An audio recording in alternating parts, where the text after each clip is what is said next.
Hello, Planeswalkers. Welcome to One Pack Magic. We open one pack of trading cards. And we've got an exclusive look at the new Spider-Man set. What do you mean this isn't the right one? Yeah, that's right. It's Marvel Verse from Upper Deck back in, 2002 or something? 2004. This pack's 20 years old. 21. It's legal enough it's old enough to drink. Yes, Web of Spider-Man. Back in, this is like 2004, so I don't know if this is like before Miles, before Spider-Gwen, before all the Spider-Verse and everything. It was just regular Peter and his troubles. I think this is even before One More Day, so Mary Jane was actually, it was good for Spidey. It was good. Each pack contains a run of total Marvel trading cards. Each pack contains 14 cards. That contains 55 commons, 55 uncommons, and 55 rares. Gotta make it nice and even, 14 cards in the set. Alright. Oh, okay, we're starting out that way. Now, unlike other card games, the Versus card game, because it's Marvel and DC, they only had like three types of cards. Characters, plot twists, locations. And I think equipment, but equipment was kind of a plot twist. Anyway, starting out with the big bully. 81 resource. Target attacker gets plus X attacks this turn when attacking a character with a lower cost, where X is the difference between the attacker's cost and the defender's cost. Yeah, no bully. Prodigy. Yeah, there we which I'm kind of sad isn't in the set, but like back in the early 2000s, something happened, Spidey went underground, and all of a sudden 4 new heroes popped up that were actually Spidey running around as different people. But then later on, more people found the things, and they became Spider Friends. So, starring Prodigy, it's a 3-drop, 4/4. Spider Friends character with a cost of 3 or less you control get plus 3 attack while defending against a character with a higher cost. Thanks, Prodigy. Beetle, one of his enemies, the Sinister Syndicate.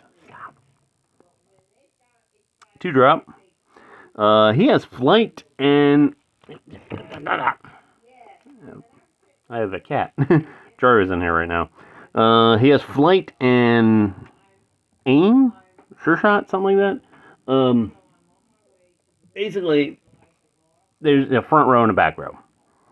Flight means you can attack someone you can attack from the back row to the front row, and precision, sure shot. This reticle thing means you can hit someone in the back row. So he's all over the place. 2 attack, 0 defense, which doesn't kill him, believe it or not. We'll zoom in a bit here. Beetle gets plus 1 defense for each resource you control. Okay. Boost 4. When Beetle comes into play, he gets plus 1 plus X this turn, where X is the number of resources you control. Alley-oop. Spot twist, 1-drop. Target support rogue defender gets plus 1 attack and plus 2 defense. Rocket Racer, which very much a 90s character. 1-drop, Spider Friends, 1 attack, 1 defense, evasion. When a Spider Friend character is protecting a Rocket Racer, that character has reinforcement. So evasion means he can't be targeted. Reinforcement means they get plus 1 defense if they are protecting someone else. Pay 1 endurance, move Rocket Racer. Oh, my girl, Jessica Drew. 2-drop Spider Friend. She's got aim. I'm just going to call it aim. Yeah. She's uncommon. 3 attack, 2 defense, evasion. Other Spider Friends characters with evasion you control get plus 1 attack. Oh. There we go. We got a plus 1 combo. We got a 1-pack combo already. Pinned. It's a 2-drop, plot twist. Whenever target attacker readies during the combat phase this turn, exhaust it unless his controller discards a card from his hand. So, exhaust, ready, Speaking of locations, Oscorp Boardroom. 3-drop. Now, like I said, you had a resource row, which, like, once per round, you would take one of your cards from your hand, put it face down, that's your resource. It's the same thing they did with the Warcraft game later on. But locations, you can play face up, because, you know, it's a location, but it's a resource. It's 3-drop. Activate, KO a Sinister Syndicate character you control. Target player discards a card from their hand. Uses power only during the combat phase. Oh, we got a foil. Oh, we still got some cards going on here. Okay. So we'll hold that last one off for a minute. Midtown High School. I didn't know they were set up like this. It's a 1-drop location. Whenever you recruit a non-army Spider Friends character, you may pay 1 resource point. If you do, draw a card. Now, army means that you could have as many copies of that card in your deck. Outside, like, I think it was a 3-card limit. But if you have an army character, like Doombots, you could build an entire deck of Doombots and just go. Craven the Hunter. It's 4-drop Sinister Syndicate. 6 attack, 6 defense. At the start of combat phase, you may choose a character named Craven the Hunter. You may choose a character name. Period. Craven the Hunter gets +4 attack while attacking a character with that name this turn. Shocker! I'll chase you to the ends of the earth, Shocker! I had to. He's a 4-drop Sinister Syndicate with aim, with attack, whatever. It's been 20 years, okay? I don't remember every piece of every game I've ever played. Because if I did, I probably wouldn't remember how to put on pants. So 7 attack, 6 defense, activate, target opponent, exhaust a front row character he controls, and a support row character he controls. Use this power only during your attack step. So basically he nukes, like, well, it doesn't nuke, but hinders. Ezekiel. He was this was like right after the original Clone Wars, the Clone Saga. 7-drop, 15 attack, 15 defense. Jeez, and you're complaining about power creep in Magic the Gathering. How about a 7-drop for 15? I mean, you know, the 10 drops are like 8. When Ezekiel comes into play, draw a card for each Spider Friends character you control. Boom. Boof.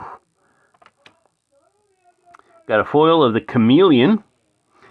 1-drop, Sinister Syndicate. 1 attack, 1 defense. Pay 1 endurance. Choose a team affiliation. Chameleon has the chosen team affiliation this turn. Uses power only once per turn, and only if you control another Sinister Syndicate character. See, the thing is like, there were some cards that had loyalty. This one doesn't. But it's like you could only bring that card out if you had a character who was also affiliated with it. I don't know why I'm bringing that up, but yeah. So, like, I think there was some like loyalty X-Men. So you had to have an X-Men character out before you could bring them out. That was all. And oh, we got Mary Jane. All these characters, all of Spidey's heroes and, you know, allies and enemies, and didn't get a Spidey, but we got Mary Jane. You hit the jackpot, Tiger. She is a 1-drop, 1/1. Protected Spider Friends defenders you control have reinforcement. Whenever a defender becomes stunned, if it was stunned by a Spider Friends team attacker you control, draw a card. Not bad. MVP. Ooh. You know what? I'm gonna give it to Ezekiel. I mean, you get to draw a card for each Spider Friends you have in play. So, being that if you put 1 Spider Friend into play each round, because you play 1 resource, put, you know, 1 Spidey, 2 Spider, you know, basically by the time you get to 7 resources to drop him, you'd have probably about 6 characters in the play. Minimum 6 cards. As if you're playing pure Spidey. So, plus he's a 15/15. That is, I mean, he doesn't have flight, even though he's clinging to a building. Doesn't have reach. Let's call that reach. But yeah, 7 for 15. And he can block just about. He can probably block Galactus. I don't know. I have to check the deck. In any case, that is Web of Spider-Man from Marvel, the Marvel trading card game versus system back in 2004. But yeah, tomorrow is the actual pre-release.